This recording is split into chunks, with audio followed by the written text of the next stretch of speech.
With over 30 years of experience in wealth planning and a lifetime of involvement in harness racing, Matt Franklin at Wire to Wire Wealth can help you build a financial plan that addresses the unique circumstances of those involved in the horse racing industry. Whether you are investing to build wealth, protect your family, or preserve your assets, Matt at Wire to Wire Wealth will work with you through the wealth planning process from start to finish.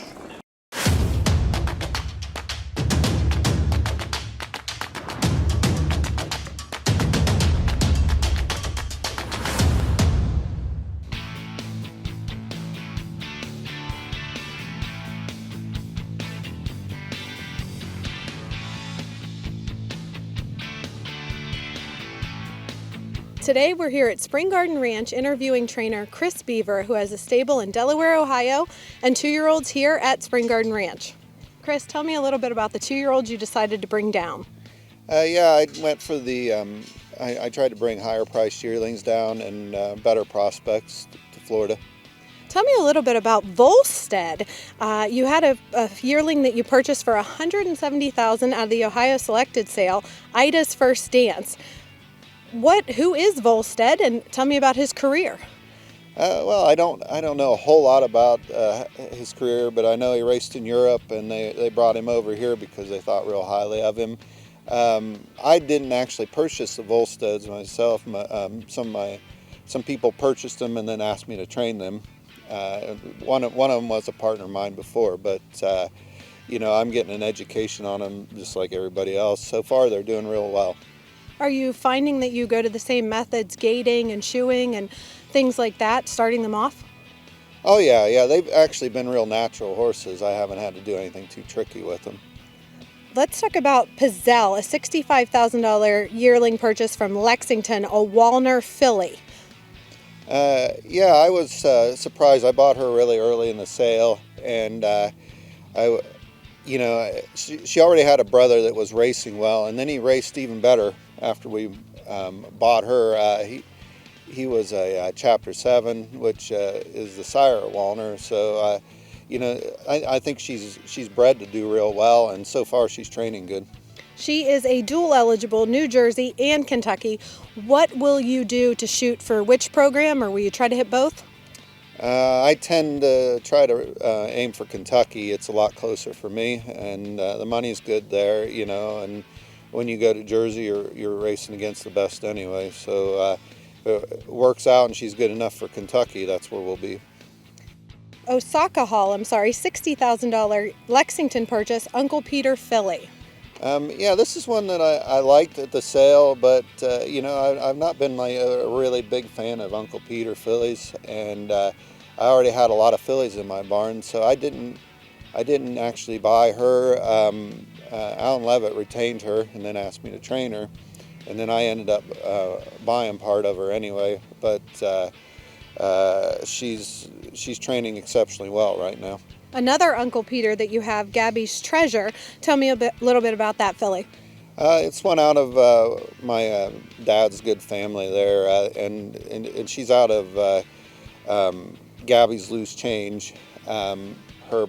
This filly's brother, Gabby's Bitcoin, was actually a real nice sire stakes horse last year too. So she's not a super aggressive, ambitious filly, but she's training well at this point, and I think she's bred to be a nice horse. It seems like you really have a soft spot in your heart for that family, because I know that last year when we interviewed, yes, we talked about that one. So tell me a little bit about the mare herself.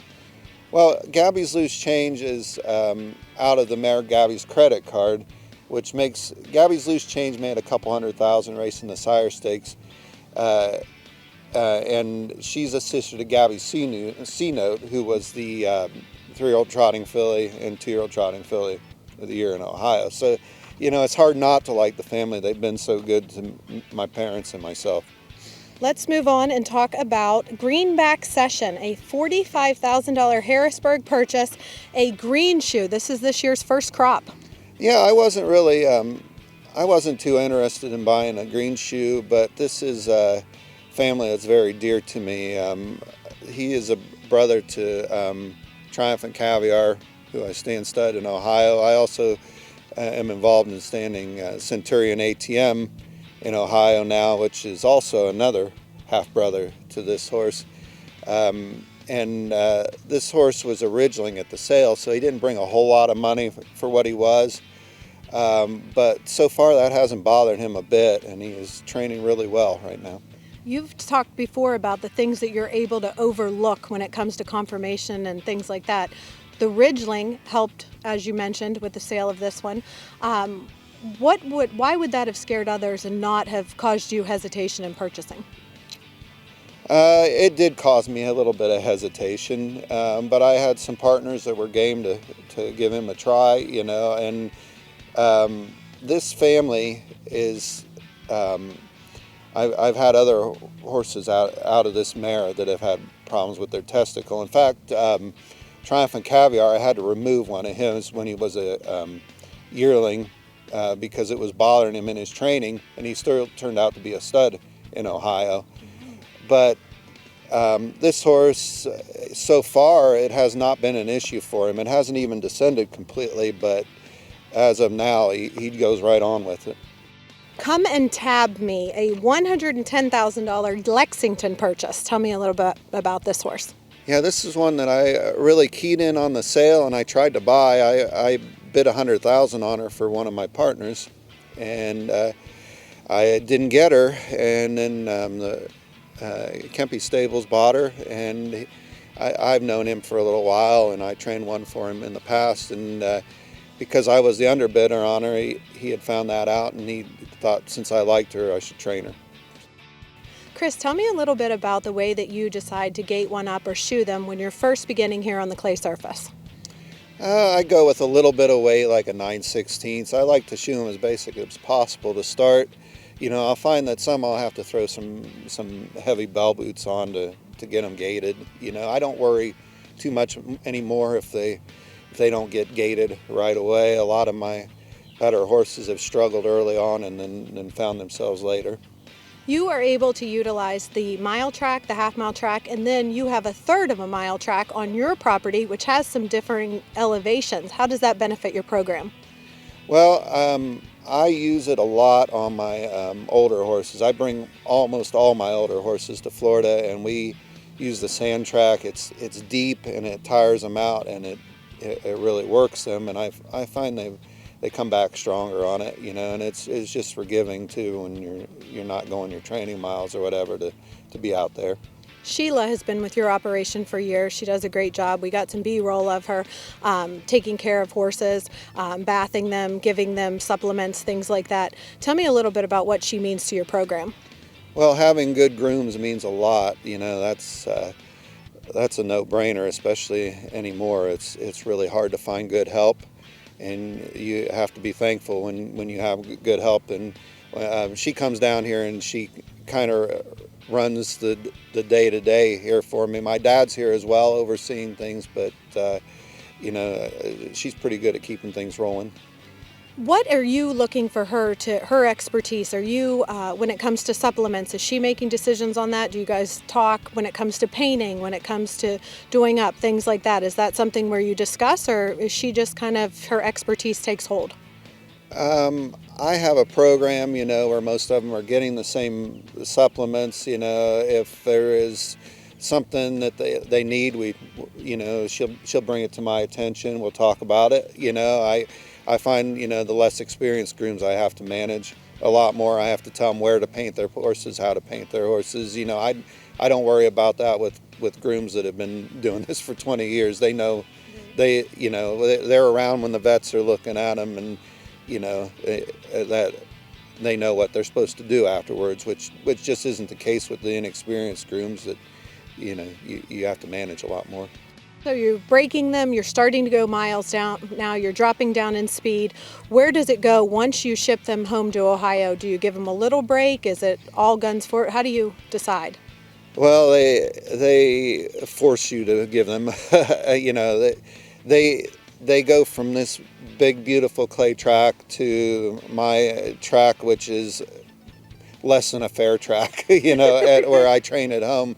and teaching them to get around that track takes me 3 or 4 weeks. If I'm bringing a 2-year-old up there, it takes time for them to learn, and then, as we get close, we'll start training at Delaware, it's a nice break for them to go from my farm to Delaware. It's much easier. But, I don't have to give them a break because they give themselves a break when they're trying to learn. We just aren't pushing forward at that point. What are the things you're most looking forward to stop? What are the things that you notice, either soundness-wise or bad behavior, that you correct right off the bat? Oh, well, we're always looking for any sign that they're getting sore, and you want them to get a little sore, but you got to stop before they get too sore and give them time. What else? Is there anything else that happens down here that is in preparation for when you go home? A lot of it when I'm training the 3-year-olds down, we're working on stamina and endurance. We do a lot of double headers, and we're doing lots of miles on the sand track. Just building them up for the season. And I always think of the 2-year-olds. The 2-year-olds do a lot of what they do.